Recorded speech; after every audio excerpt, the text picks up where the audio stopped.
Hello friends, I am Aprati. Welcome back to our channel plants space. सितंबर का end चल रहा है और अक्टूबर की शुरुआत होने वाली है। तो अगर आपको अपना सर्दियों का गार्डन तैयार करना है और सीड से यानी कि बीज से अगर आप फूलों के पौधे उगाना चाहते हैं तो अब मौसम शुरू हो चुका है। इसके लिए आपको 30% सैंड चाहिए और इसमें 70% कोई भी खाद, गोबर की खाद हो या वर्मी कंपोस्ट हो, वो आप ले सकते हैं।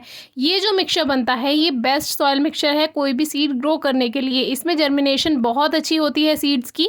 और इस तरह के आप छोटे पॉट्स ले सकते हैं या बड़ा पॉट या कोई छोटी सी बास्केट भी आप ले सकते हैं। उसमें ड्रेनेज होल चेक करने के बाद ये पॉटिंग मिक्स भर दीजिए और अच्छे से प्रेस करने के बाद एक लेयर इसकी सीड की आप बना दीजिए। जो भी बीज आप उगाना चाहते हैं, चाहे वो सब्जियों के हों चाहे वो फलों के हों, सर्दियों का गार्डन तैयार करने के लिए। और बीज को इस तरह से बिखेरने के बाद इसमें एक लेयर आप फिर से इसी पॉटिंग मिक्स की बना दीजिए, यानी जो मिट्टी आपने तैयार की है वही ऊपर से एक लेयर बना दीजिए।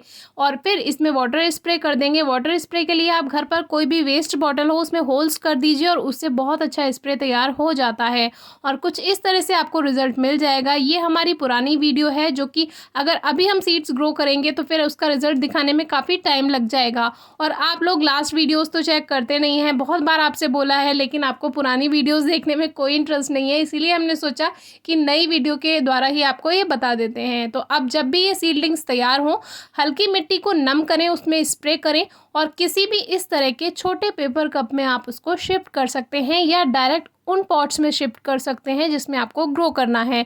और पॉटिंग मिक्स हमने आपको कई बार बताया है, आधी मिट्टी आधा खाद का पॉटिंग मिक्स भी बना सकते हैं पौधों को लगाने के लिए, सीडलिंग्स को लगाने के लिए।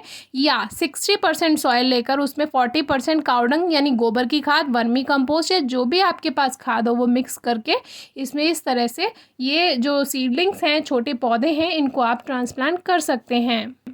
बस एक बात का ध्यान रखें, जब भी प्लांट ट्रांसप्लांट करना है उसके लिए मिट्टी को पहले गीला कर लें, हल्की नमी बना दें। और एक बात का ध्यान रखें, जब भी कोई सीड ग्रो कर रहे हैं उसमें आप स्प्रे से वाटरिंग कीजिए, क्योंकि अगर आप मग से वाटरिंग करते हैं तो वो सीड्स अपनी जगह से अलग हो जाते हैं, फिर वो जर्मिनेट होने में उनको प्रॉब्लम होती है और किसी किसी पर से तो सॉइल भी हट जाती है। इसीलिए वाटर स्प्रे करें, हल्की नमी ही रहे मिट्टी में, इस बात का ध्यान रहे, क्योंकि ओवर मॉइस्चर की वजह से ही सीड्स जर्मिनेट नहीं होते हैं, वो गल जाते हैं या उनसे पौधा बनता तो है, सीडलिंग बनती तो है, लेकिन उसकी जड़ें इतनी कमज़ोर होती हैं क्योंकि नन्हा पौधा, अभी जड़ें इतनी ज़्यादा अच्छी नहीं होंगी और अगर आप उसमें ओवर मॉइस्चर कर देंगे तो वो गल तो जाएगा ही। तो इस तरह से हम अपने सीडलिंग्स को शिफ्ट कर देते हैं। अब काफ़ी व्यूअर्स पूछते हैं क्या इतनी छोटी सीडलिंग को ही शिफ्ट कर दें? तो ये आपका मन है। हमारे पौधे जब थोड़े बड़े होने लगते हैं तभी हम उनको ट्रांसप्लांट कर देते हैं। इससे क्या होगा, जब प्लांट जल्दी जाकर अपनी जगह सेट कर लेगा मिट्टी में। और रूट्स पर से सॉइल ज़्यादा ना हटाएं, क्योंकि सीडलिंग्स की जो रूट्स होती हैं वो सॉफ्ट हैं, तो उस पे से ज़्यादा अगर आपने मिट्टी हटा दी तो वो स्ट्रेस में जा सकती हैं। कोशिश कीजिए मिट्टी में से जब भी सीडलिंग को उठा रहे हैं उसके साथ थोड़ी सी मिट्टी ज़रूर आ जाए जो उसकी रूट्स को यानी उसकी जड़ों को बांध के रखती हो, और इस तरह से उसको ट्रांसप्लांट कर दीजिए।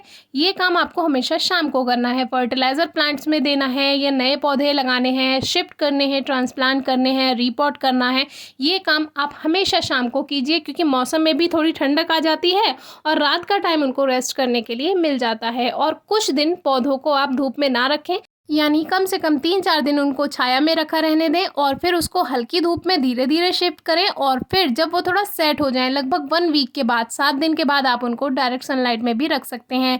तो ये हमारे कुछ फ्लावरिंग प्लांट्स हैं जो हम सर्दियों में ग्रो करते हैं, सीड से बहुत आसानी से ग्रो हो जाते हैं और इनके बारे में आपको रिलेटेड वीडियोज़ मिल जाएंगी हमारे चैनल पर। हर प्लांट के बारे में आपको सीड ग्रो करने से लेकर उसकी फ्लावरिंग तक हमने दिखाई हुई है। तो दिन भी मेंशन किए हुए हैं, कितने दिन में सीड जर्मिनेट हो सकता है, कितने दिन में उसमें फ्लावरिंग हो सकती है। जो भी सीड से ग्रो किए हुए फ्लावरिंग प्लांट होते हैं उसमें 60 से 80 या 110 या 112 दिन भी लग सकते हैं, यानी बीज से उगाने के बाद आपको 2 से 2.5 महीने लग जाएंगे उसमें फ्लावरिंग पाने में। और हर फ्लावरिंग प्लांट में 20 से 25 दिन में गोबर की खाद, वर्मी कंपोस्ट या सरसों की खली आप ज़रूर दीजिएगा। और इन सीजनल फ्लावरिंग प्लांट को आप 6 इंच के गमले से लेकर 12 इंच के गमले तक में लगा सकते हैं। 12 इंच में आप 2-3 पौधे भी लगा सकते हैं। कोई क्वेरी हो तो पूछेगा। Thank you.